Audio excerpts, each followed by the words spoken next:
മഹാത്ഭുതങ്ങളുടെയും വിജയങ്ങളുടെയും കഥ പറയുന്ന വിശുദ്ധ ഖുർആനിലെ അത്ഭുതകരമായൊരു സൂറത്തുണ്ട്. ഈ സൂറത്ത് പാരായണം ചെയ്ത ഒരാൾക്കും പ്രതിഫലം, അതിൻ്റെ ഫലം എന്തിനു വേണ്ടിയാണോ പാരായണം ചെയ്തത് അത് ലഭിക്കാതിരുന്നിട്ടില്ല. വിദേശത്ത് പോകാനിരുന്ന ഒരു യുവാവ് വളരെ ആത്മാർത്ഥമായിട്ട് ഈ പറയുന്ന രൂപത്തിൽ ഈ സൂറത്തും അതിനുശേഷം ഇസ്മും പാരായണം ചെയ്തപ്പോൾ അവർക്ക് അത്ഭുതകരമാകുന്ന രൂപത്തിൽ അവർക്ക് മുമ്പിൽ അവരുദ്ദേശിച്ചതിനേക്കാൾ ഉപരി നല്ലൊരു വഴി അള്ളാഹു സുബ്ഹാനഹു വ തആല തുറന്നു കൊടുത്തത്. ഞാൻ ഈ വീഡിയോ ചെയ്യുന്നതിൻ്റെ തൊട്ട് മുമ്പ് അനുഭവം പറഞ്ഞപ്പോൾ ഓർമ്മയിൽ നിന്നാണ് മുമ്പ് ഇങ്ങനൊരു വീഡിയോ ചെയ്തിരുന്നു എന്ന അടിസ്ഥാനത്തിൽ വീണ്ടും ആ വിഷയം തന്നെ പറയുന്നത്. നിങ്ങൾക്കിത് പലപ്പോഴും കേട്ടവരാണ്. ഇത് മുമ്പ് ഈ അമല് ചെയ്തവരുണ്ടെങ്കിൽ, ഇത് കേട്ടവരുണ്ടെങ്കിൽ എഴുതി അറിയിക്കണം. ഈ അമല് ചെയ്ത പലർക്കും റിസൾട്ട് കിട്ടിയിട്ടുണ്ട്. വളരെ ആത്മാർത്ഥമായിട്ട് നമ്മുടെ വിഷയം ഹലാലാണോ, അള്ളാഹ് ഇഷ്ടപ്പെടുന്ന പൊരുത്തപ്പെടുന്ന വിഷയമാണോ, അനുവദിക്കപ്പെട്ട കാര്യത്തിന് വേണ്ടിയാണോ ചെയ്യുന്നത്, തീർച്ചയായിട്ടും അത് നമുക്ക് ഖൈറാണെങ്കിൽ ഈ അമൽ ചെയ്താൽ അത് ലഭിക്കുമെന്നുള്ളത് ഉറപ്പാണ്. അതുകൊണ്ട് നിരാശയോടുകൂടെ കഴിയുന്ന, വേദനയോടുകൂടെ കഴിയുന്ന നിങ്ങളുടെ വേണ്ടപ്പെട്ടവരിലേക്ക് ഈ വീഡിയോയുടെ ലിങ്ക് അയച്ചു കൊടുത്ത് അവരോട് ഇത് അറിയിച്ചു കൊടുക്കുകയും അവർക്ക് ചെയ്യാൻ വേണ്ടിയിട്ട് പറഞ്ഞു കൊടുക്കുകയൊക്കെ വേണം. അള്ളാഹു നമുക്ക് പഠിക്കാനും മനസ്സിലാക്കാനും ജീവിതത്തിലേക്ക് ചേർത്ത് വെക്കാനുമുള്ള തൗഫീഖ് നൽകി അനുഗ്രഹിക്കുമാറാകട്ടെ. എങ്ങനെയാണിത് ചെയ്യേണ്ടത്, ഏത് സമയത്താണിത് ചെയ്യേണ്ടത്, ചെയ്യുമ്പോൾ ശ്രദ്ധിക്കേണ്ട കാര്യങ്ങൾ എന്തൊക്കെയാണ്, എല്ലാം കൃത്യമായി വീഡിയോയിൽ പറയുന്നുണ്ട്. അള്ളാഹു നമുക്ക് നല്ല റാഹത്തോടുകൂടെ ചെയ്യാനും അത് കാരണമായിട്ട് നമ്മുടെ വിഷയങ്ങളൊക്കെ പൂർത്തീകരിച്ച് കിട്ടാനുമുള്ള തൗഫീഖ് നമുക്കൊക്കെ നൽകി അനുഗ്രഹിക്കുമാറാകട്ടെ. വിഷയത്തിലേക്ക് പ്രവേശിക്കുന്നതിൻ്റെ മുമ്പ് എല്ലാ ദിവസവും സൂചിപ്പിക്കാറുള്ളത് പോലെ തന്നെ നേരിട്ട് കാണാനുള്ള ഡേറ്റ് ചൊവ്വാഴ്ചകളിൽ മാത്രമാണ്. ചൊവ്വാഴ്ച നേരിട്ട് വരാൻ ബുക്ക് ചെയ്യാൻ വിളിക്കേണ്ടത് ഞായറാഴ്ച 10 മണിക്കാണ്. വിളിച്ച് ബുക്ക് ചെയ്തതിൻ്റെ ശേഷം മാത്രമേ വരാവൂ എന്ന് ഓർമ്മപ്പെടുത്തുകയാണ്. പലരും വിളിക്കാതെയും ബുക്ക് ചെയ്യാതെയൊക്കെ വരുന്നുണ്ട്. അതുകൊണ്ടാണ് നമുക്ക് ഇടയ്ക്കിടയ്ക്ക് ഇത് പറയേണ്ടി വരുന്നത്. ഇതിൻ്റെ അപ്ഡേഷനും കാര്യങ്ങളൊക്കെ ഇൻസ്റ്റഗ്രാമിലും വാട്സപ്പിലൊക്കെ നമ്മൾ അപ്ഡേറ്റ് ചെയ്യാറുണ്ട്. ഇൻസ്റ്റഗ്രാമിൻ്റെ ലിങ്ക് ഡിസ്ക്രിപ്ഷനിൽ നമ്മൾ കൊടുത്തിട്ടുണ്ട്. അവിടെ നോക്കിയാൽ നിങ്ങൾക്ക് അതിൻ്റെ ഡീറ്റെയിൽസും കാര്യങ്ങളൊക്കെ മനസ്സിലാക്കാൻ സാധിക്കും. അള്ളാഹു നമുക്ക് തൗഫീഖ് നൽകി അനുഗ്രഹിക്കുമാറാകട്ടെ.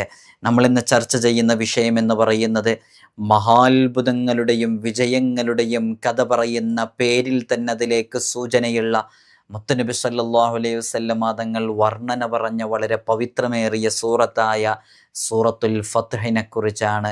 ഈ സൂറത്തിൻ്റെ മഹത്വങ്ങൾ എത്രയേറെയുണ്ട് എന്ന് ഞാൻ നിങ്ങൾക്ക് പറഞ്ഞു തരേണ്ട ആവശ്യമില്ല. നിങ്ങളൊക്കെ ഈ അമൽ ചെയ്തവരാണ്. സ്വഹീഹുൽ ബുഖാരിയിലെ ഹദീസിൽ തന്നെ കാണാം, മുത്തുനബി സല്ലല്ലാഹു അലൈഹി വസല്ലം തങ്ങൾ പറയുന്നുണ്ട്, ഈ രാത്രി എനിക്കൊരു സൂറത്ത് അവതരിച്ചിട്ടുണ്ട്. ആ സൂറത്തിൻ്റെ പ്രത്യേകത എന്താണെന്നറിയോ? ഈ ലോകത്തേക്കാളും അതിലുള്ള സകലതിനേക്കാളും എനിക്ക് പ്രിയങ്കരമാണ് ആ സൂറത്ത്. മറ്റൊരു റിപ്പോർട്ടിലുള്ളത്, സൂര്യനുദിക്കുന്നത് ഏതെല്ലാം വസ്തുക്കളിന്മേലാണോ അവയേക്കാളെല്ലാം എനിക്ക് പ്രിയങ്കരമാണ് എന്ന് പറഞ്ഞ് മുത്തുനബി സല്ലല്ലാഹു അലൈഹി വസല്ലം തങ്ങൾ പരിചയപ്പെടുത്തിയ സൂറത്ത് സൂറത്തുൽ ഫത്ഹാണ്. ഇന്നാ ഫതഹ്നാ ലക ഫത്ഹം മുബീന എന്ന് തുടങ്ങുന്ന വളരെ പവിത്രമേറിയ സൂറത്ത്, വിജയത്തിൻ്റെ സൂറത്ത്. ഞാനിത് പറയുമ്പോൾ ഈ ശബ്ദം കേൾക്കുന്ന ഉമ്മമാർ, ഉപ്പമാർ, സഹോദരിമാർ, സഹോദരന്മാർ എല്ലാ ദിവസവും ഒരു ദിവസവും ഒഴിവാക്കാതെ സൂറത്തുൽ ഫത്ഹ് പാരായണം ചെയ്യുന്നവരുണ്ട്. അവരൊക്കെ ഇതിന് താഴെ എഴുതി അറിയിക്കുമെന്ന് പ്രതീക്ഷിക്കുന്നുണ്ട്. പലരും എല്ലാ ദിവസവും സുബ്ഹിക്ക് ശേഷം രാത്രി കിടന്നുറങ്ങുന്നതിൻ്റെ മുമ്പായിട്ട് സൂറത്തുൽ ഫത്ഹ് പാരായണം ചെയ്യുന്നവരാണ്. അത് കാരണമായിട്ട് അവരുടെ ജീവിതത്തിൽ വലിയ ബറക്കത്ത്, സൗഭാഗ്യങ്ങളൊക്കെ ലഭിക്കുകയും ചെയ്തിട്ടുണ്ട്. നിങ്ങൾ വളരെ ആത്മാർത്ഥമായിട്ട് സൂറത്തുൽ ഫത്ഹ് പാരായണം ചെയ്തു നോക്കൂ. റബ്ബ് സുബ്ഹാനഹു വ തആല നമുക്ക് മുമ്പിൽ ഖൈറിൻ്റെ വാതായനങ്ങൾ തുറന്നു തരും എന്നുള്ളത് ഉറപ്പാണ്. അള്ളാഹു നമുക്ക് തൗഫീഖ് നൽകി അനുഗ്രഹിക്കുമാറാകട്ടെ. എങ്ങനെയാണ് ഇത് ചെയ്യേണ്ടതെന്നറിയോ? നമ്മുടെ മനസ്സിൻ്റെ ഉള്ളിൽ നടന്നു കിട്ടേണ്ട കാര്യങ്ങൾ വളരെ ആത്മാർത്ഥമായിട്ട് കൊണ്ടുവരിക. ആ നടന്നു കിട്ടേണ്ട കാര്യം അത് അനുവദിക്കപ്പെട്ട കാര്യമായിരിക്കണം. അതൊരിക്കലും ഹറാമുമായി ബന്ധമുള്ളതാവരുത്. ഒരാളെ നശിപ്പിക്കാൻ വേണ്ടിയുള്ളതാവരുത്. മറ്റുള്ളവനോട് അസൂയയും വൈരാഗ്യവും വെച്ച് പുലർത്തി അവൻ്റെ ജീവിതം നശിപ്പിക്കാനോ അവൻ്റെ ജോലി നഷ്ടപ്പെടാൻ വേണ്ടിയോ ഇങ്ങനെ അനുചിതമല്ലാത്ത കാര്യങ്ങൾക്ക് വേണ്ടിയിട്ട് ഇത്തരം അമലുകളൊന്നും ചെയ്യാൻ പാടില്ല. അങ്ങനെ ചെയ്താൽ അത് നമുക്ക് തന്നെയാണ് തിരിച്ചടിക്കുക. ഈ പറയുന്നത് പോലെ ചെയ്തു നോക്കൂ. സൂറത്തുൽ ഫത്ഹ് 21 തവണ പാരായണം ചെയ്യുകയാണ് വേണ്ടത്.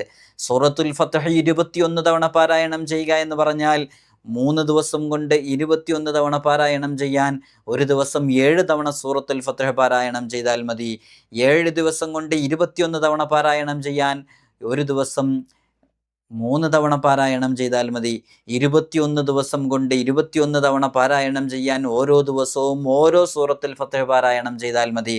സൂറത്തുൽ ഫത്ഹ് പാരായണം ചെയ്തതിൻ്റെ ശേഷം അള്ളാഹുവിൻ്റെ പരിശുദ്ധമായ അസ്മാഉൽ ഹുസ്നയിലെ വളരെ പവിത്രമേറിയ ഇസ്മായ യാ ഫത്താഹു യാ അല്ലാ എന്ന് പറയുന്ന ഇസ്മ വളരെ ആത്മാർത്ഥമായിട്ട് 489 തവണ ചൊല്ലുകയും വേണം.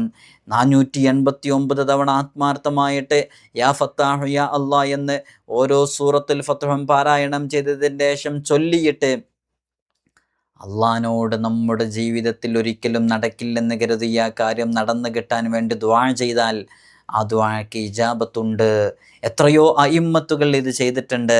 മഹാനരായ ഇമാം ഫഖ്റുദ്ദീൻ റാസി റഹ്മത്തുള്ളാഹി അലൈഹി അവർക്ക് എന്തെങ്കിലും ഒരു വിഷമം നേരിട്ട് കഴിഞ്ഞാൽ അവർ ജുമുഅ നിസ്കാരത്തിന് ശേഷം 7 വട്ടം സൂറത്തുൽ ഫത്ഹ് പാരായണം ചെയ്യാറുണ്ടായിരുന്നു. ജുമുഅയുടെ സുന്നത്തുകളെല്ലാം പൂർത്തീകരിച്ച ശേഷമാണ് ഓതാറുള്ളത്. യാ ഫത്താഹു യാ അല്ലാ എന്ന് പറയുന്ന ഇസ്മ അതിൻ്റെ അബജദിൻ്റെ എണ്ണമനുസരിച്ച് 489 തവണ പാരായണം ചെയ്യും. അങ്ങനെ ചേർത്തിയിട്ട് യാ ചേർത്തിയിട്ടാണ് ചൊല്ലാറുള്ളത്. ഇത് മഹാനവറുകൾ വെള്ളിയാഴ്ച മാത്രമല്ല തുടർന്നും അടുത്ത ജുമുഅ വരെ എല്ലാ ദിവസവും ഇങ്ങനെ ളുഹർ നിസ്കരിച്ച ശേഷം ഇങ്ങനെ ചൊല്ലാൻ തുടങ്ങി. അങ്ങനെ മഹാനവറുകൾക്ക് 7 ദിവസം ചെയ്തപ്പോഴേക്ക് ഉദ്ദേശം നിറവേറി എന്നും ലക്ഷ്യം സാധിച്ചു എന്നും അതിന് കാരണമായത് സൂറത്തുൽ ഫത്ഹ് ആണെന്നൊക്കെ നമുക്ക് മനസ്സിലാക്കാവുന്നതാണ്. സൂറത്തുൽ ഫത്ഹ് വളരെ ആത്മാർത്ഥമായിട്ട് പാരായണം ചെയ്യുക. നമുക്ക് എന്ത് കാര്യങ്ങൾ നേടിയെടുക്കാനുണ്ടെങ്കിലും ഏത് ദുരിതങ്ങൾ അകന്നു പോകാനുണ്ടെങ്കിലും നമ്മൾ എന്തെങ്കിലും വിജയിക്കേണ്ട കാര്യത്തിലേക്ക് ഇറങ്ങുകയാണെങ്കിൽ എക്സാമുമായി ബന്ധപ്പെട്ടത്, ഇൻ്റർവ്യൂവുമായി ബന്ധപ്പെട്ടത്, ജോലിയുമായി ബന്ധപ്പെട്ടത്, ഇത്തരം വിഷയങ്ങളിലൊക്കെ നമുക്ക് നല്ല റാഹത്തും സന്തോഷമൊക്കെ ലഭിക്കണം എന്നുണ്ടെങ്കിൽ വളരെ ആത്മാർത്ഥമായിട്ട് സൂറത്തുൽ ഫത്ഹ് പറയുന്നത് പോലെ പാരായണം ചെയ്തു നോക്കൂ. 21 തവണ സൂറത്തുൽ ഫത്ഹ് പാരായണം ചെയ്യുക. പറ്റുമെങ്കിൽ ഓരോ സൂറത്തുൽ ഫത്ഹും പാരായണം ചെയ്തതിന് ശേഷം 489 തവണ യാ ഫത്താഹു യാ അല്ലാ എന്ന് പറയുന്ന ഇസ്മുൻ ചൊല്ലുക. റബ്ബ് സുബ്ഹാനഹു വ തആല നമ്മുടെ മുമ്പിൽ നമ്മൾ പ്രതീക്ഷിക്കാത്ത രൂപത്തിൽ ഖൈറിൻ്റെ വാതായനങ്ങൾ എവിടെയാണോ നമുക്ക് തടസ്സങ്ങളുള്ളത് ആ തടസ്സങ്ങൾ നീക്കം ചെയ്ത് തുറന്നു തരാൻ ഇത് കാരണമാകുമെന്നുള്ളതാണ്. ഇത് ചെയ്ത എത്രയോ ആളുകളുണ്ട്. ജോലിയുമായി ബന്ധപ്പെട്ട പ്രയാസങ്ങളിൽ അനുഭവിച്ചവർ, കടങ്ങളുമായി ബന്ധപ്പെട്ട ബുദ്ധിമുട്ടിലകപ്പെട്ടവർ, ഇങ്ങനെ തുടങ്ങിയിട്ട് ദൈനംദിന ജീവിതത്തിലേക്ക് കടന്നു വരുന്ന ഓരോ പ്രതിസന്ധികളെയും തരണം ചെയ്യാൻ വളരെ ആത്മാർത്ഥമായിട്ട് ചെയ്ത എത്രയോ ആളുകൾക്ക് വിജയത്തിൻ്റെ സൂറത്ത് എന്ന് പറയപ്പെടുന്ന ഈ സൂറത്ത് കൊണ്ട് റിസൾട്ട് ലഭിച്ച അനുഭവങ്ങളേറെയുണ്ട്. അതുകൊണ്ടാണ് ഇത് സ്ഥിരമായി പല ഉമ്മമാരും ഉപ്പമാരും ചൊല്ലാൻ വേണ്ടി തുടങ്ങിയതും. അള്ളാഹു നമുക്ക് തൗഫീഖ് നൽകി അനുഗ്രഹിക്കുമാറാകട്ടെ. സൂറത്തുൽ ഫത്ഹിൻ്റെ ഒരുപാട് ഗുണങ്ങൾ നമുക്ക് മനസ്സിലാക്കാൻ സാധിക്കും. എത്രയോ ഗുണങ്ങളുണ്ട് സൂറത്തുൽ ഫത്ഹിൻ്റെ മഹത്വങ്ങൾ. ഹദീസിൽ വന്ന എത്രയോ അനുഭവങ്ങളുണ്ട്. വിശുദ്ധ റമളാനിലൊക്കെ സൂറത്തുൽ ഫത്ഹ് അതിൻ്റെ ആദ്യ ദിനത്തിൽ പാരായണം ചെയ്ത് കഴിഞ്ഞാലുള്ള ഗുണങ്ങൾ ഇങ്ങനെ തുടങ്ങിയിട്ട് വളരെ ആത്മാർത്ഥമായിട്ട് സൂറത്തുൽ ഫത്ഹ് പാരായണം ചെയ്യുക. ഈ സൂറത്ത് ഒരാൾ നിത്യേന എല്ലാ ദിവസവും ദായിമായി ചൊല്ലാൻ വേണ്ടി തീരുമാനിക്കുകയാണെങ്കിൽ അള്ളാഹു സുബ്ഹാനഹു വ തആല അവർക്ക് മുത്തുനബി സല്ലല്ലാഹു അലൈഹി വസല്ലം തങ്ങളെ സ്വപ്നത്തിൽ കാണാനുള്ള അവസരമുണ്ടാക്കി കൊടുക്കും. അത് വലിയൊരു സൗഭാഗ്യമല്ലേ? ഹബീബായ സല്ലല്ലാഹു അലൈഹി വസല്ലം തങ്ങൾ ജീവിച്ച കാലത്ത് ജീവിക്കാൻ നമുക്ക് ഭാഗ്യമുണ്ടായില്ല. ആ മുത്തുനബി തങ്ങളുടെ ഹദീസുകൾ നമ്മുടെ കർണപുടങ്ങളിൽ കേട്ടപ്പോൾ മുത്തുനബി സല്ലല്ലാഹു അലൈഹി വസല്ലം തങ്ങളും അവിടുത്തെ ഭാര്യമാരുമുള്ള അവിടുത്തെ ഫാമിലി ലൈഫിൻ്റെ മനോഹരമായ ചരിത്രങ്ങൾ നാം കേട്ടപ്പോൾ ഹബീബായ സല്ലല്ലാഹു അലൈഹി വസല്ലം തങ്ങളുടെ അങ്ങേയറ്റത്തെ കാരുണ്യ